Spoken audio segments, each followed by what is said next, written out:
Hello and good afternoon. Welcome to this podcast on the risks and possible scenarios of the forthcoming European elections. I am Nico Heller, and this is Reboot 2030, a Democracy School podcast. My guest today is Susanna Cafaro. Susanna is a European federalist and a professor of European Union law at the University of Salento in Italy. She was awarded a Chamonix chair from the European Commission, first in 2019 and then again in 2023. She's also authored numerous books and edited numerous books and written more than 50 scholarly articles and book chapters. Now, Susanna, from a very early age, has been a committed federalist and has tirelessly supported a variety of European causes. So she is not just an academic, she is really also very much an activist and has been in that capacity for many, many years. Now, at the moment, I believe she's in Italy. Sorry, I'm so sorry. I believe she's in Poland and she is meant to join us from there. A minute ago, she was online, but she has disappeared. And I don't know whether she has lost her connection or what has happened. Now Hi, you're Nico. live. I'm so glad. You were there earlier, and then you disappeared. And I was getting Yeah, worried you might have lost your connection. How are you? fine, thank you. Happy You to be are here. nice to meet you. You are in Poland, I believe. Is that correct? Yeah, I'm Warsaw. That's really interesting. I mean, it's quite a kind of a fitting kind of location to talk to me from, because of course Poland. Now we're talking about the European elections today, and of course Poland has for many many years been a sort of a problem child of European democracy. But of course with Tusk back in the sort of the driving seat, there is some hope that Poland might catch up. But of course, the Peace Party, I believe, has put as many hurdles in his way as they possibly can. Before we start talking about Europe, what's your sort of impression about Poland at this very point? Do you have a sort of just a few comments about the sort of the state of Poland, Polish democracy at this point? Well, it's an interesting angle to work to look at European politics from, because as you perfectly know, there are about 3 million of Ukrainians actually in Poland, and it's the border of the Western world, and it's border with the war. So here, the common defense policy, which is an hot topic right away right now in the European politics, is a very hot topic, and we can see from moving from a country to another that the priorities change, and they have to all to be accommodated somehow in the big scheme of European politics. That's right, but there seems to be a common trend, across much of Europe. And I believe that there was a really quite an interesting article in the Guardian newspaper, I believe today, but it might be a day or two old. I'm not sure. But it was very much going almost country by country, looking at all the different countries and the sort of the state of democracy in those countries.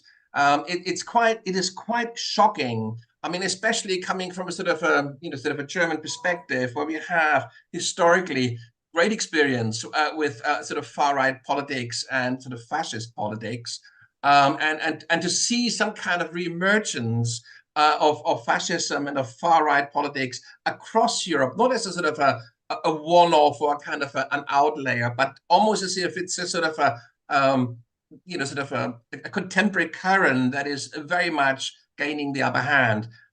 What is when you look across Europe as a sort of as a democracy sort of expert? What is your kind of, where do you see this headed? Should we be worried about this? Well, my impression, also talking with colleagues from other European countries, is that there is quite a general concern about European elections, because there is this significant increase in numbers everywhere in Europe of the right-wing parties, even far right. And of course, we all wonder how these parties will work together in the European Parliament. Because there is a little paradox about this kind of parties, because as they all have this priority of putting their national country first, because this is what nationalism is about. It's difficult for these countries also to be a bloc, because well, they have much in common, but this having things in common is not really the ingredient to work together, as is not in their DNA, let's say. And so I really wonder how, not only how they will work together, if they will work together, but how they will contribute, if they are willing to contribute somehow to European politics. Because whatever is a progress in European politics often is somehow a sort of step back or retrenching of national politics to accommodate more European politics. There is a sort of contradiction. Absolutely. Now, let's sort of go back one step. Of course, there's a big difference between a member state and democracy at a state level and democracy at the European level. To put it very simply, if a majority of parliamentarians hold seats on the far right, they will form a government. So if you have, like a majority of AfD or Peace or Sweden Democrats or whatever, Vox, then they will form a government, and then you will have a far-right government. Now, Europe works differently. It's not a case of us voting for MEPs, European members of parliament, and whoever then has the majority forms a European government. That's not how it works, is it? So there is a kind of a fundamental difference between the European level and supranational democracy and the national level. And I think in terms of the actual threat, it's very interesting and important to look at those differences, because of course, most people, when they are worrying about sort of a takeover of the European Parliament or European politics by the far right, they have a national model, a sort of a nation-state model of democracy in mind. And of course, that isn't the case. Could you just talk a little bit about the differences between European democracy and sort of nation-state level democracy, and also what scope sort of a majority of parliamentarians would have to influence politics and government or governance at that level, just to kind of make that difference clear? Thank you for this great question, because I really like the idea of clarifying things for people, because there are lots of misunderstandings there. European politics, I think few know that Europe is a democratic in a different way, but it's democratic. And then that most of European decisions, and for sure all the decisions which are basically legislative in nature, come from a two-chamber system, the two chambers being the European Parliament and the Council of the Union. Now, the difference with the national politics is that when we have two chambers in the national parliaments, they are somehow the product of the same political body, the same kind of elections. And so usually you have the same majority in both. And then, of course, the government reflects this majority, but there are the same proportions, let's say, between the majority and the defeated parties. Instead, vice versa, in the European legal institutional framework, we have parliament, which reflects the electoral body. And so, let's say, by hypothesis, the right-wing parties win, they will be the biggest group in the European Parliament, because MPs there sit not by nationality, but by political affiliation. Conversely, in the Council of the Union, each member represents its own country. So this means that we will have only the majorities there. We won't have the oppositions because only the governments will be represented. So if we have a significant number of governments with the right-wing majority, we will have only them in representing the countries in the council. And so this means that if what happens is similar to what happened 5 years ago in the parliament, we didn't have a single party winning the majority, so we had sort of what in Germany you would call grosse Koalition in the European Parliament, 5 different political groups supporting the new European Commission in 2019. So a compromise government, let's say. While in the council, the majorities change according to national elections. If these hypotheses will occur this time, we could have 2 different majorities in the council and in the parliament. And this means that it will be very difficult to adopt whatever legislative act. Something similar, if you want, to what happens in the United States when the president and the Congress reflect different majorities. So 2 major institutional bodies conflicting between them. So it's tricky because we are going to elect the parliament, but the council is merely the result of national elections, so may be completely different from the parliament. But this is a really interesting sort of dynamic, if you like, because what you have, of course, is you've got sort of a multi-level governance system. And at one level, it is the citizens of Europe who vote directly members into the European Parliament. And at the other level, you have the council, where there's an indirect kind of democracy in a sense that we elect our national governments, which then basically are represented in the council. So this 2-tier system, as you said quite rightly, kind of creates potentially a situation where, say, at the council, you have a sort of a right-wing majority or vice versa, and at the parliament, the other way around, and then you get this deadlock situation. So that's, of course, one deadlock that you can get. So it's really worth looking then, how many of the kind of, member states are kind of moving to the right, and what is that trend, and how will that, because of course European member state elections, they don't all happen at the same time. So it, they happen, at various times throughout the year and so on and so forth. So there is a kind of a different timeline there as well. And if there's a shift to the right at this upper level, at the level of governments, then that happens on a different time scale from the direct elections coming up at the European Parliament.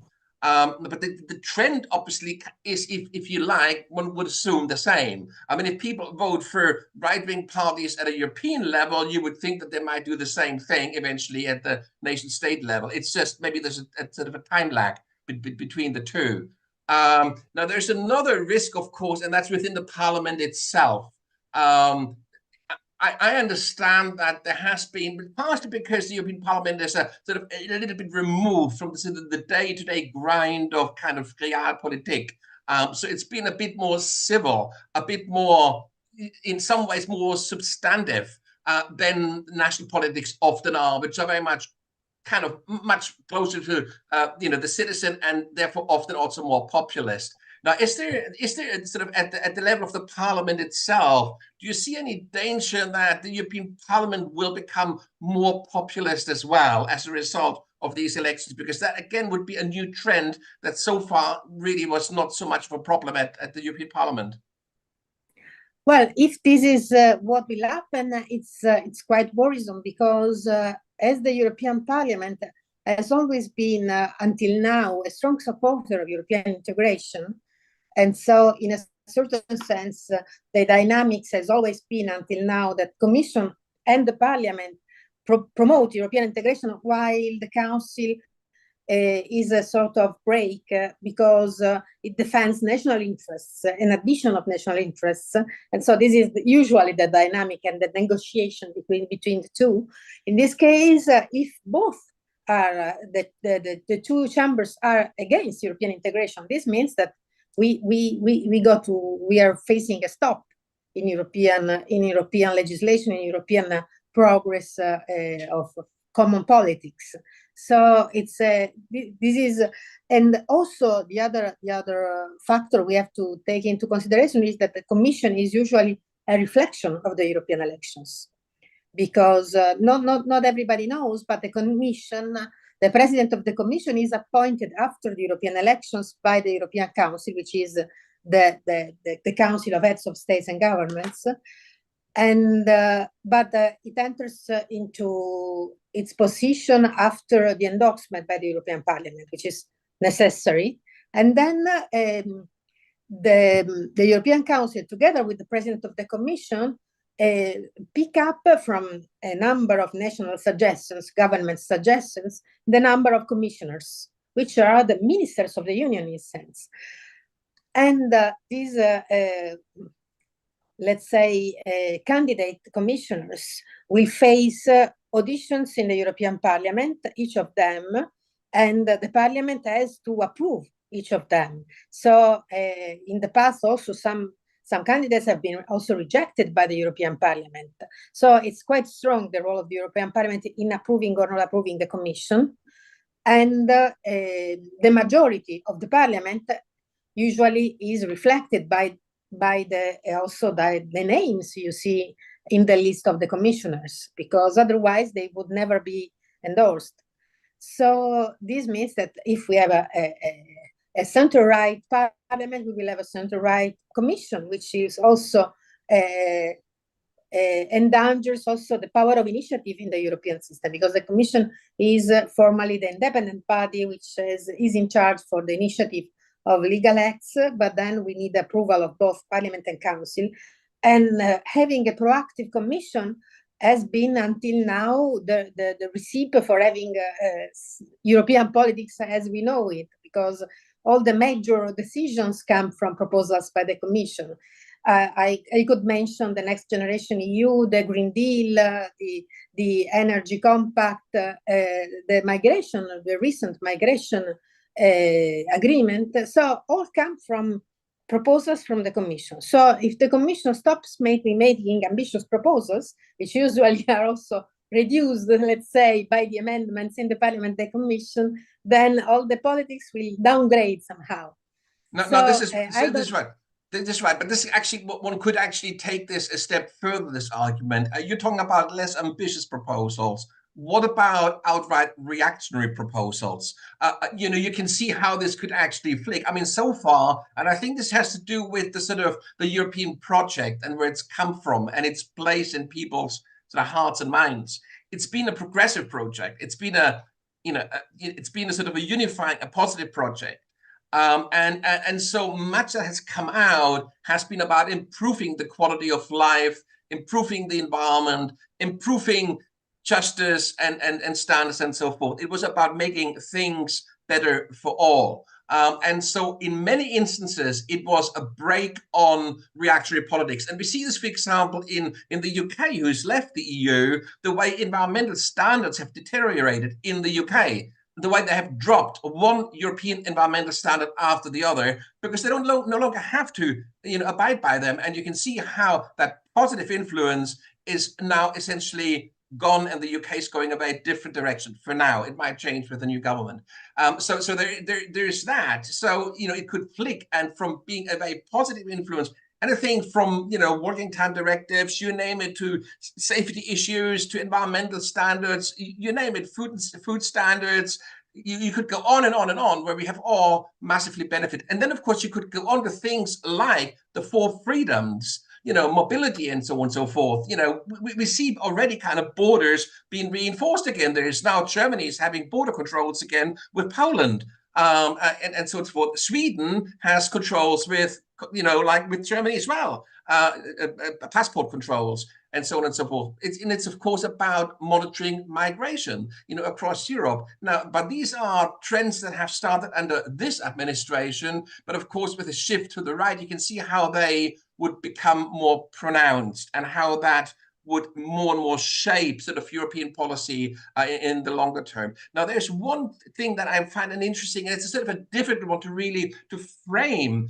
And this is this whole thing about about change. I mean, you're talking about sort of the next generation Europe, and the way that kind of move is sort of in a way endangered or is kind of threatened by the deadlocks that might emerge and and so forth. But there's another thing that, of course, is also comes under the umbrella of change, and that's a sort of an unraveling of the EU, sort of a kind of an undoing, going backwards. I'll give you an example. I mean, years ago, when I was quite active in the sort of the refugee movement, a lot of us felt that the Geneva Convention on refugees was too narrow, and there was a sort of a strong debate whether we should actually open this up or campaign for it to be opened up to allow more people protection under that convention. But there was a consensus. If we were to open this up, the opposite would happen. People would water it down, and we would never ever get the standard that we now have. Now, I wonder with the EU, which is a totally different thing, but again, there's this question about opening things up. Do you see a danger that reform could actually, go the other way? And the key issue there for me is unanimity. If you have unanimity, then Poland or Hungary can say, Orban can say no, and then we all have to really kind of, basically put pressure on Orban to say yes. So far, this was kind of containable because there was one or two sort of like bad apples in that cart. But if you have more, then there'd be more no's. That would be expected. That's one thing. But the other thing is, if we were to do away with unanimity, and this is the difficult framing here, would that open the floodgate to the unraveling? Or should we kind of, at this point, I know there's a big sort of like reformist push amongst federalists to say we need to do away with unanimity because it blocks so much and it kind of is in the way of democracy. And that's correct. But of course, what if democracy is hijacked by other forces? Doesn't unanimity then also protect us, protect what we've already got? Over to you. Well, there are lots of things that I would like to say after all your provocation. First of all, I don't like unanimity at all, and I think it's more than conservative. It's almost stopping, and it comes from a different period of European history when we had far less countries and was possible to reach an agreement between 6, then 9, then 12. But after that, it became really hard was to get to unanimous vote. And so one of the things actually on the table to be discussed is the treaty reform, exactly to eliminate unanimity. So the current European Parliament has already suggested a number of reforms, asking formally the opening of a convention to revise the treaties, and suggesting a number of revisions, including the elimination of unanimity. Of course, this is going to stop if the next parliament is not so much in favor of it. And so this is the first possible scenario. So a parliament with a majority against progressive European politics. I would like also to avoid every misunderstanding on the word progressive, because I'm not just talking of European Parliament elections in a left versus right dynamics, because there are many different political groups in the European Parliament, and it's perfectly fine that there are socialist groups as well as liberal groups or conservative groups. What is our concern is basically nationalist populism. So it's at the right of the liberals, of the conservatives. That's what's worrisome, because if they are nationalist in nature, they will obviously be against the most European solutions. And this is the risk that we are discussing about. And this is the possibility that we move backward in the European politics. Of course, in this case, we have to see how these groups are able to work together. And this is the first question mark. And I'm also wondering if the nationalism, pardon me the wording, could evolve in European nationalism, which I don't like either, but would be different because this means we remain an integrated bloc, but we become a fortress. So we start having a more aggressive borders control, for instance, less solidarity towards the rest of the world. This is another possible scenario. And well, my hope is a different one. My hope is that whoever will be elected, once he's in Brussels and in Strasbourg, starts seeing politics from a different perspective from the national one. Because I've seen this in several, let's say, moderate conservative politicians, that they learn the European perspective. Because in national politics, you don't see that. But when you get into the Brussels or Strasbourg hemicycle, you start to comparing your perspective with that of the other MPs from other countries, even in your political group.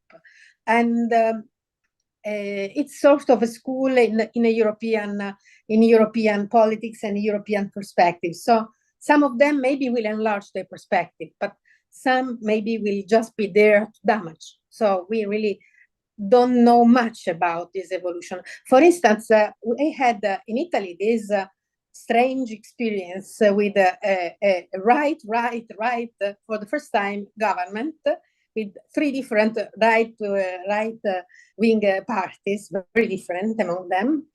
And what was the one which expressed the president of the council, Giorgia Meloni, was actually considered quite a nationalist party. I think still is actually, but Giorgia Meloni herself doesn't push forward nationalist positions in the international fora, basically because maybe it doesn't help with the legitimizing herself in the multinational fora like the G7, the G20, or in the European politics. So I think she has softened it because her role is a one which comes with much power, much responsibility, and can be exercised in a fruitful way much better if you are not an extremist. And so it changed. I mean, it's what she says now is not what she used to say when she was in electoral campaign. So I also wonder which kind of chameleontic expressions we will see of these right-wing parties. Absolutely. I mean, from where I'm standing, I can sort of see two, if you like, visions or two models for Europe. And one is sort of a distinctly, if you like, a sort of a populist model, to use that, but you could also call it an authoritarian model, or you could call it a nationalist model. And the other one is a kind of a federalist or kind of a liberal model. And the two models are, one is, if you like, the European Union that we've been building. And of course, the division there goes much further. And the division obviously has already solved some of the problems that we're struggling with. But there's sort of a vision of Europe which sees us as a European Union, as a supranational democracy, and possibly as a Europe of regions rather than of nation states, and so on and so on. So that's one model. And there's another model, and I think Meloni is, one of the advocates of this model, and that's a sort of what she calls a sort of a League of Nations. And the League of Nations still very much looks like Europe, because it still is a kind of a conglomeration of nations, but it has a very different operating logic. And maybe just for the sake of understanding, as a compass for voters to kind of to understand what they're voting for ultimately, could you in very, very short terms explain the difference between the federalist model of Europe that we are kind of taking for granted, or that we would like to see, and the sort of the League of Nations that the likes of Le Pen and Meloni and so on are dreaming about? Could you just make that distinction very clear so that when people hear these politicians talk, that they can pinpoint and say, haha, she's now talking about a League of Nations, or haha, he's now talking about a federalist Europe? Can you just give us a few bullet points that distinguish the two models? Well, I completely agree. There are two different models, and in the political communication, they get confused often. And it has always been so. I remember when I studied the period of Charles de Gaulle, for instance, l'Europe des patries, which is very much the League of Nations as well. The idea that instead of having a process of integration where there is a majority rules and a significant role of supranational bodies, such as the Parliament, the Commission, the Court of Justice, the focus, the center of the European politics is the Council and the European Council, which means keeping most of the decisions in the hand of states and under the unanimity rules.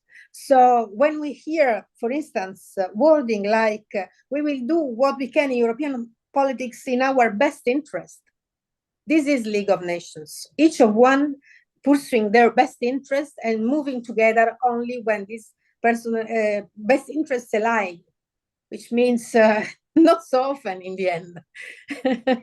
So this is definitely a Europe which makes less at any level, internal, external. So it's a minimal Europe, and it may still be a sort of agreement of, let's say, mutual support. One is attacked, the other support, which is okay. It's very much like also the leagues of the president centuries, let's say, the pacts of mutual defense and so on, but is not really creating a common feeling of being European and building something European, which is has been until now the leading idea behind the European Union. So having advanced standards for the protection of citizens, of consumers, on the environment, which means not aligning on the bottom, but trying to move all towards the top, let's say. So it's a different, completely different perspective.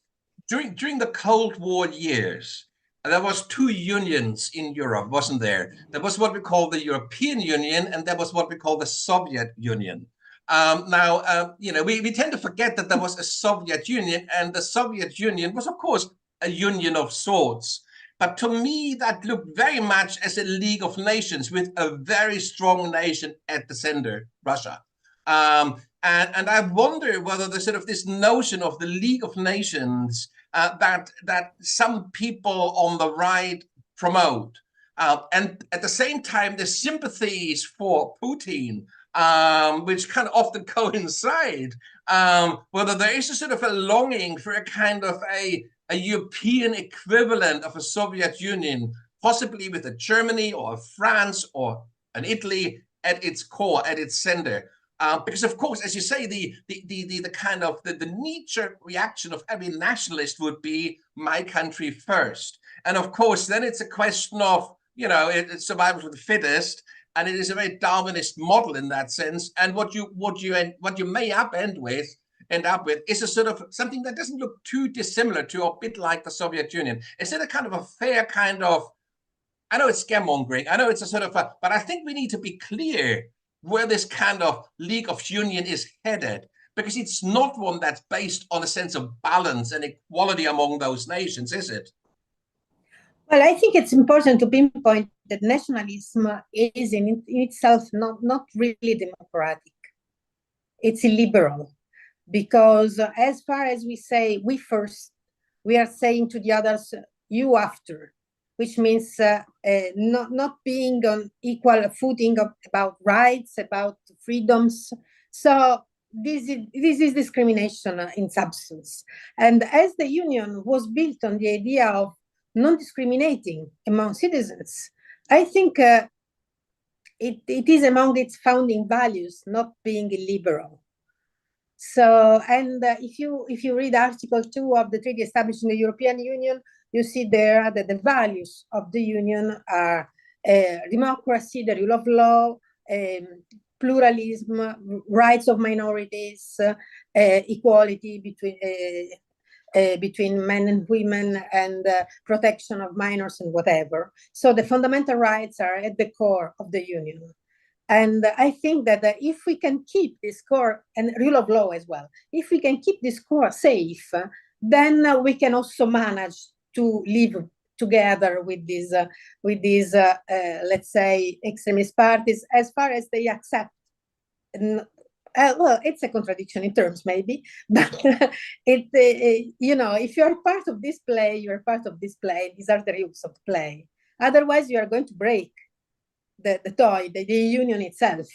And I think that as the Court of Justice stated only 1 year ago in two famous cases against Hungary and Poland about the rule of law, the identity of the union is in its Article 2. Rule of law is part of the identity of the union. So it's something on which the union cannot compromise. This is the Court of Justice stating that.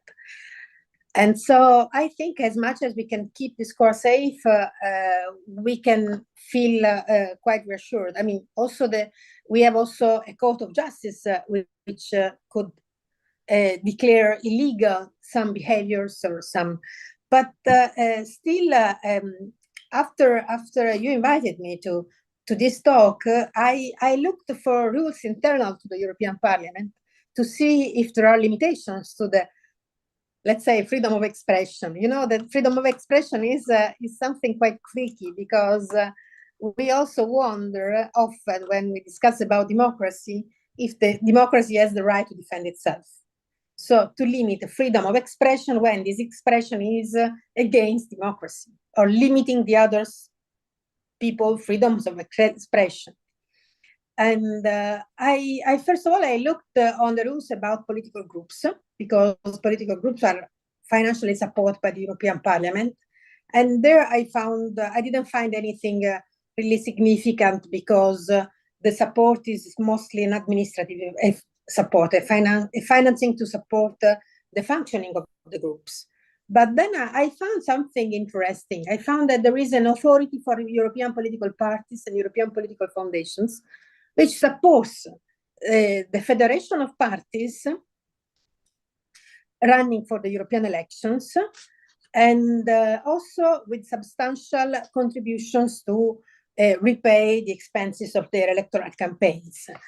And there I found something interesting because parties to apply for this funding have to be registered on this authority, and the regulation establishing the authority and also the procedures states that they have to respect certain conditions.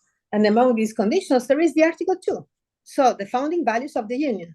So even if these political parties could express political groups in the European Parliament, in theory, even if until now it have never been applied, they could see refused the funding for the electoral expenses if they don't comply with Article 2, which is interesting.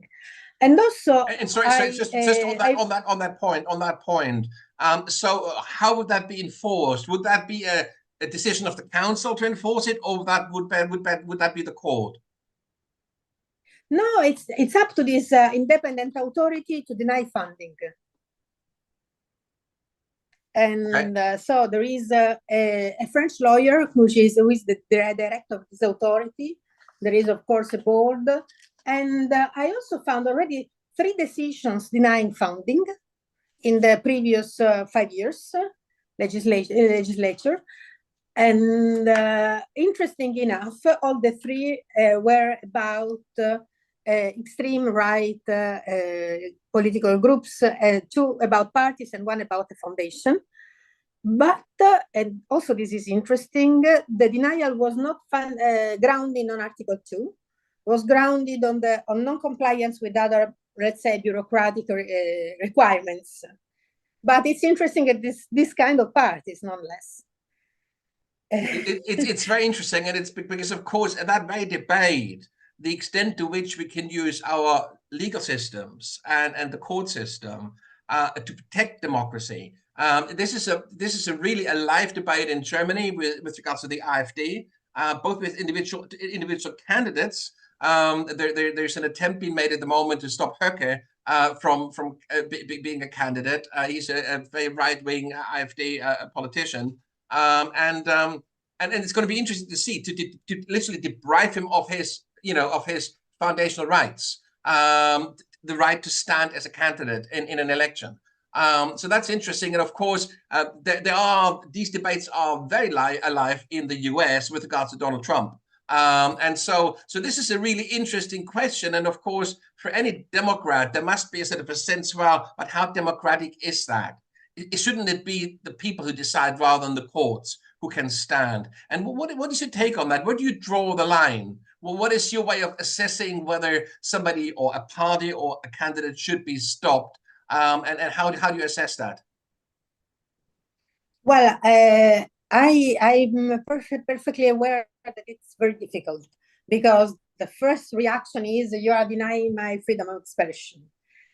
So you have to draw the line, I think, when the speech or better the written declaration or position papers, policy papers, whatever, really attack rights of minorities, rights of foreigners, rights of gender-oriented different groups.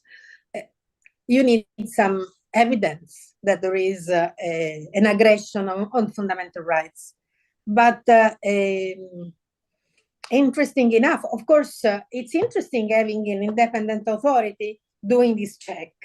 But of course, the decisions by an independent authority can always be attacked in front of the Court of Justice because they are legal European acts.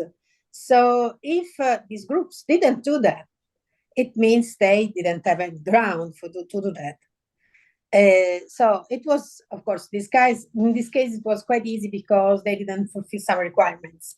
But it could be a formula interesting to apply also at national level, I think, because in all our European countries, we risk this kind of extremism and the possible regressions on fundamental rights and liberties. So it's a very hot topic at this moment. I mean, it's interesting. I'm just thinking about football, of all things. I was thinking about football, and I was thinking about how much skill it takes, and like for a team to win a football game, how much sort of like collective genius and collaboration and strategy and all that, and individual skill it takes. And of course, it all happens within a set of rules, and there's a referee. And if somebody kind of breaks those rules, the audience knows the rules, and they may say, oh, I didn't see this, or we may have to look at the video evidence for that. Or so there may be discussions around whether the rule was actually broken. But then nobody would question the idea that there should be rules in football. And that if somebody blatantly breaks those rules, that a red card will disqualify this person for the next game or for the next season or forever from playing football. Now, the problem, of course, is if there were rules that nobody knows about, and we've been playing football for 100 years, and all of a sudden a referee says, hold on, there is this rule, I tell you, it's there, and this goal doesn't count. And at that point, people will quite, rightly be annoyed. And I think when you think about democracy, I think there is this kind of fundamental misunderstanding that it is a free-for-all.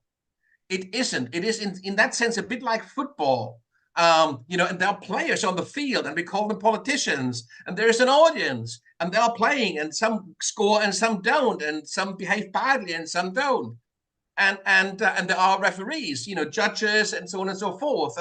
And indeed, we have them within our political parties as well. They're also referees to make sure that party discipline is maintained, and so on and so forth. So we have those rules. But for some reason, we are quite wary about applying them. And I wonder why that is. I mean, in football, we aren't. And surely we're all very passionate about football, and if it's okay to have rules in football, why shouldn't we have them in democratic politics? So this is my kind of take on this. And maybe the strategy should be not so much about, oh, should we have rules or should we not? But we should have an open and a very transparent debate about what the rules of the game are and what it actually means to be a politician. If a doctor was to lie blatantly to a patient, he would basically be breaching his rule of conduct. He must be honest with the patient. And so you could imagine that a politician may have to be honest with the people that vote for him or her. So in that way, so that's my kind of take on this. And And I think, with this kind of and of course, it is entirely in the interest of populists not to have those rules, and to have the riot instead. But I think if we kind of keep this example of the football field in our minds, then the vast majority of people in a democracy will accept that rules are fundamental to every game. I totally agree, and I think it's a wonderful example, the one of football, because well, without rules we don't have democracy. And I think there are two interesting considerations which came to my mind. One is that we need to make these rules more known, we need more knowledge about these rules. Awareness, because yes. We take democracy for granted, but without those rules it wouldn't work. So I think that the fundamental rights and liberties, as well as rule of law, these are the basic rules of democracy, and everybody should know them. And so we have a problem of communication, of education there, and you know better than anyone else, because democracy school is about that, I think, no? And the second thing is that the European, in brackets, the European solution is using money. So denying money to these parties who violate rules, as well as, for instance, the rule of law in Europe, the big problem caused by Poland and Hungary until the latest European Polish elections, which made only Hungary the bad boy, but they were two. We had a long period of discussion how to make these countries comply with basic European fundamental values. And we have a procedure set up for that, which didn't work, because the Article 7 procedure is a unanimous vote, with the exception of the country under procedure. So these two countries defended each other and it didn't work. And then the other countries came up with a solution, the budget regulation applying conditionality to European funds.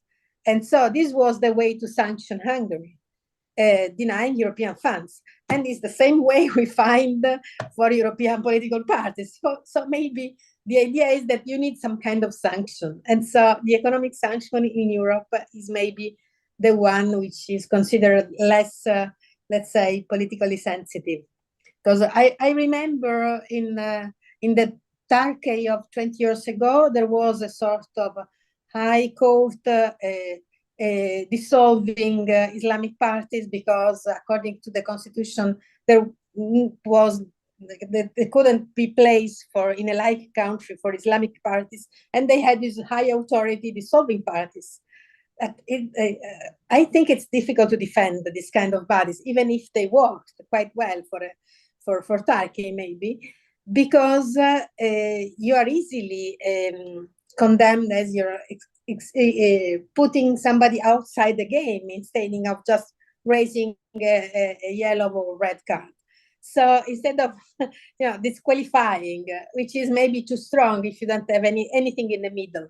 So the economic sanction could be a way to raising a card, like in a football match. No, absolutely. I mean, in a way, it would be quite an interesting project, I think, to think about the rules of the game in democracy, and to do this in such a way that it becomes that it becomes clear. The thing about, going back to the football analogy once more, rules in football have different purposes. There are clearly rules that protect the health of the players, that they don't break their bones or injure themselves badly. There are other rules which are about fairness, so that both sides have an equal, chance of winning the game. And there's other rules again, which are kind of maintaining, if you like, the drama of the sport. And of course, the governing body who oversees the rules in any sport is aware of these different dimensions, and they do want football or any sport to be entertaining, because they know they need an audience for it. It's part of the sport. So it's not about making it a technocratic nightmare that nobody enjoys anymore, but it's balancing those different interests and those different duties, so that at the end a really interesting and a sustainable sport can emerge from that. And I think it's a sort of a thing that we really should think about, and it should be part of school education, so that in the same way as people know about football and the rules, they should know about democracy and the rules. And it would also make it more exciting, because once you understand the rules, you know how to play it too. And it's more easy to then to get involved in the right kind of way. So I think this is a thing that really needs to we should really think about now. When when you think about, there was a very interesting article in the New York Times a few months back, and I think it was some kind of Harvard professor who wrote the article, and he was basically saying that the media, and this is a kind of a sort of a really an important component of any democracy, that the media play an important role also in protecting democracy. And of course, the question is, how do the media, and by extension also social media, how do they actually meet that mandate of protecting democracy so that it is there for us to enjoy for a long time to come? And one point he was making, apart from the kind of the regulations around freedom of speech, is in there was that media have sort of a narrative agendas, and that certainly in the US, sort of over the last couple of years, in fact, with Trump sort of on the rise, the focus is very much on, it was like betting the odds. What are the odds for him winning versus Biden winning? And it was very much about the odds. It was almost like being at the race course. And this article basically made this point that the media also have a responsibility to talk about the outcomes. In other words, what is it? What are you going to get as a result of your vote? If it's all just about this versus that, and you don't really think too hard about the outcome, that really opens the door for populists, because you're never really going to question any of these phony promises that populists make.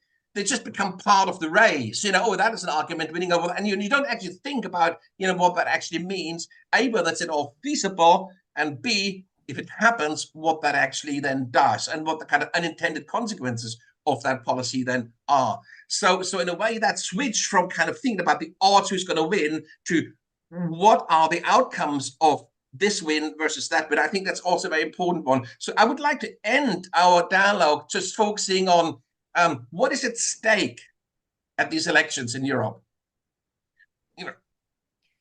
Maybe it's Europe itself. No, yeah, that's right. You have talked a little bit already about sort of the sort of next gen Europe. But of course, that next gen Europe might be stopped in its tracks by sort of a massive shift to the right. So I would like you to finish off to tell us a little bit more about that next gen Europe might look like.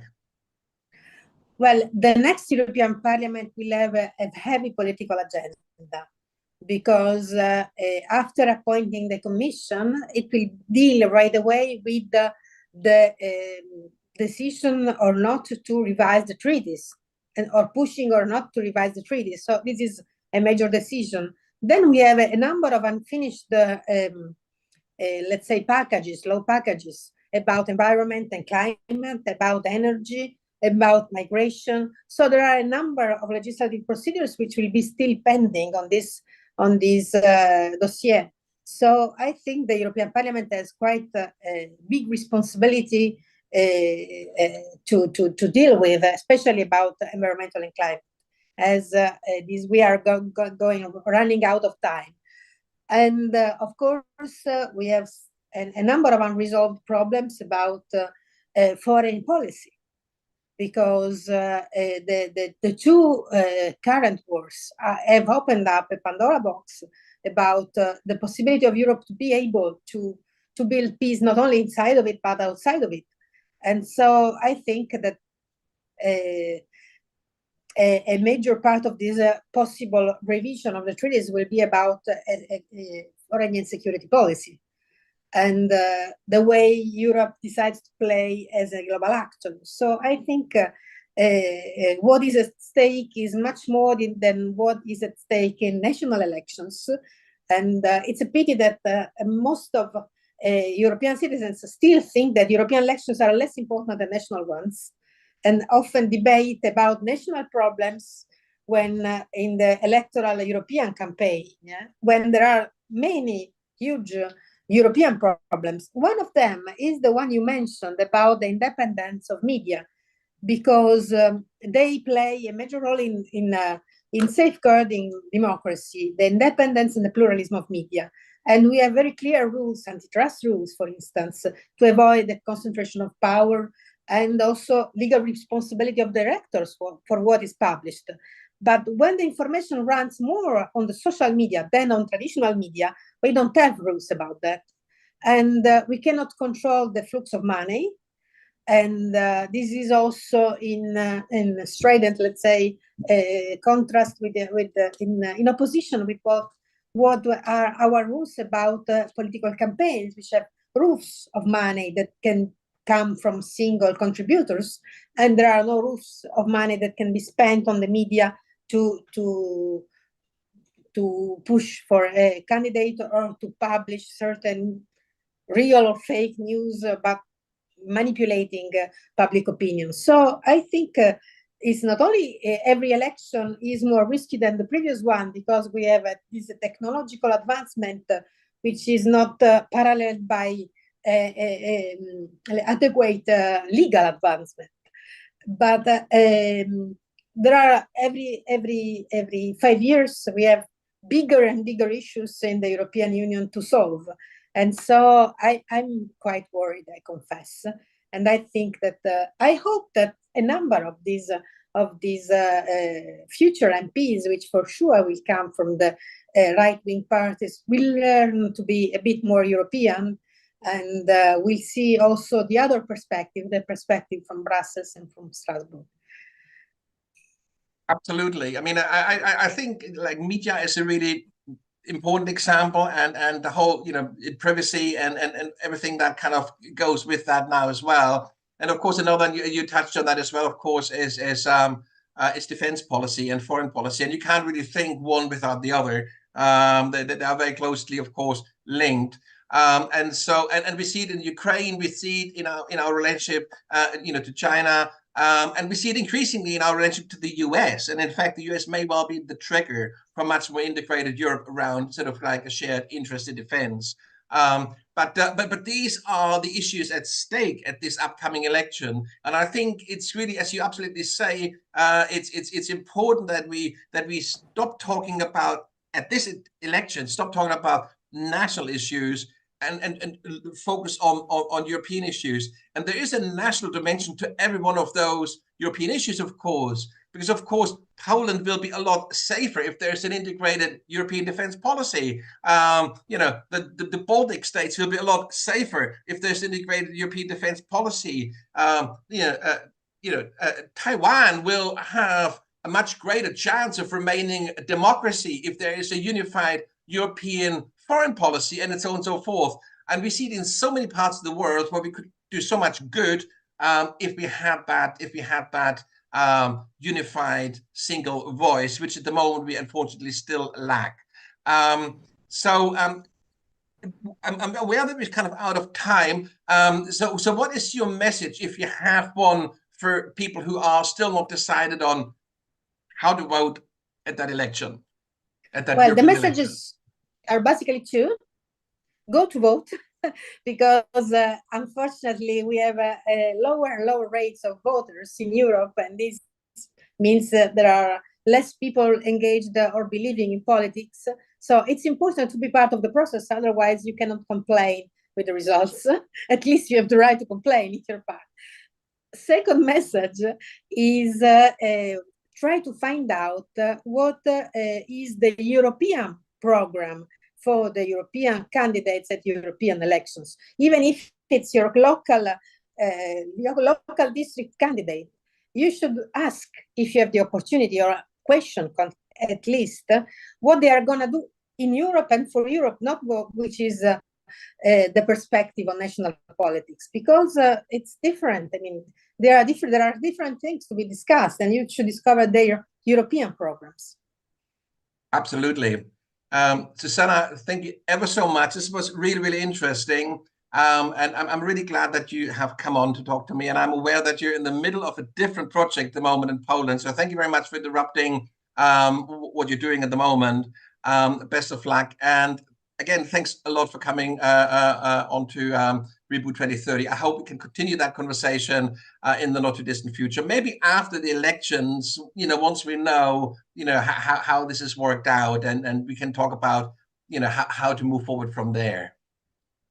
Thank you so much for having me, Nico, for the invitation. It is always a great pleasure to be with you. Thank you. And just one last pitch, maybe. I know you have got your supranational democracy dialogues coming up.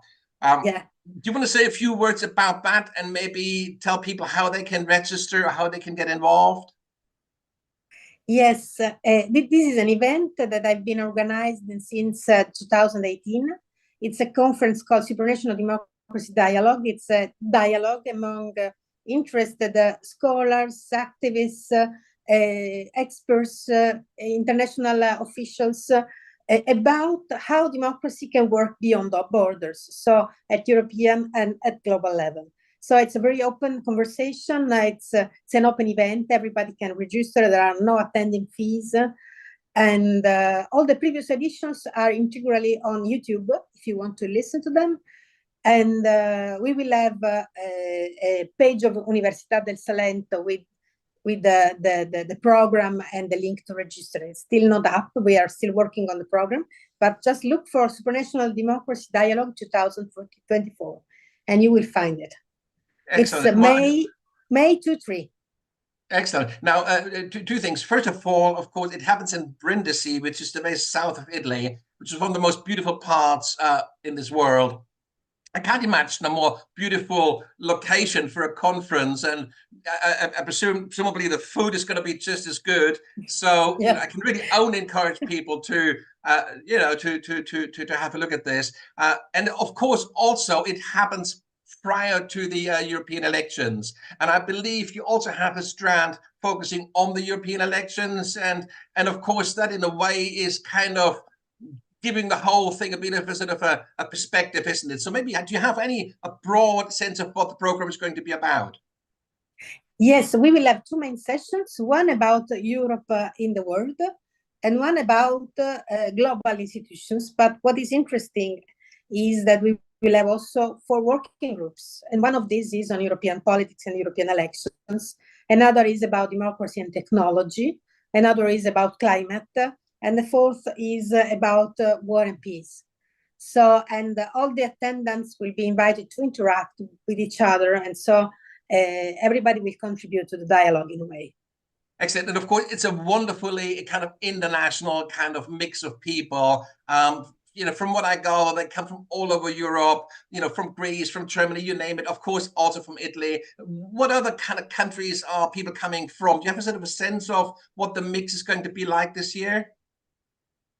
Well, we have still to build the program, but we have always a significant representation of all Europe. So from very east to from very west, from Spain to also candidate countries, Albania, Montenegro. And we have also had in the past several people from United States, from Israel, also from other parts of the world. But every time it's quite a surprise because we don't know who will show up in the end. And there is every year there is a call for papers. So it's also the panelists are not picked up from us. We just select from those who want to come.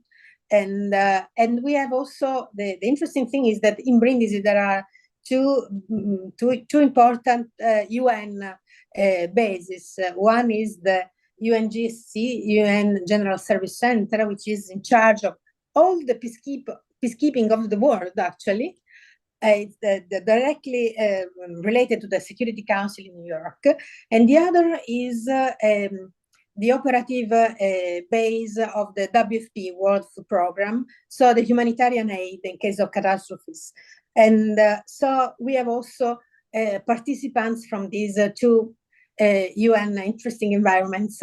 And we have a couple of interesting partnerships. We have many partners from civil society, but I will mention just two because they are very significant. The Democracy and Culture Foundations from Athens, which organize every year the Athens Democracy Forum.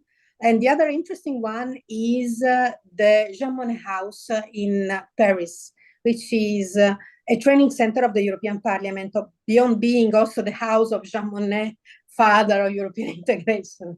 So, and you see, these are very two different partners, but they show, you see how this, all this is related to democracy and the beyond borders dimension.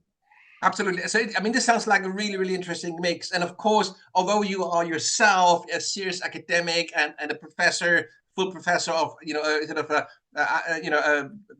a brilliant university, this is not just an academic conference, is it? It is a kind of a mix. It cuts across academia, civil society, it's an activism. So it's quite an interesting platform, and if people have an interest in contributing to it, they don't have to be academics, do they?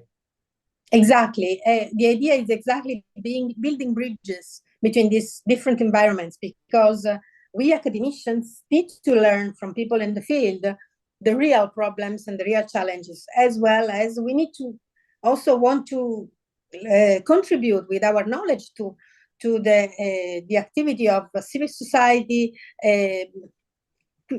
building common projects, so have an impact with our work on these topics. So the idea is exactly being a sort of place for cross-fertilization, let's say.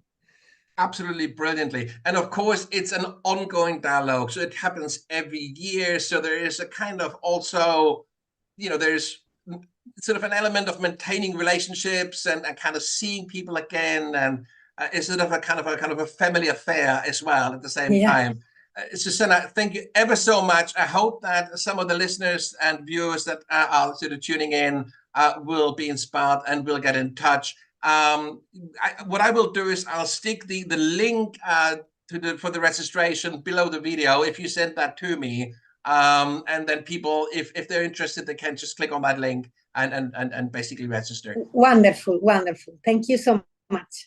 Susanna, thank you very much for being with us on Reboot 2030. It's been a great pleasure. Thank you. My pleasure, Nico. Thank you. Bye-bye.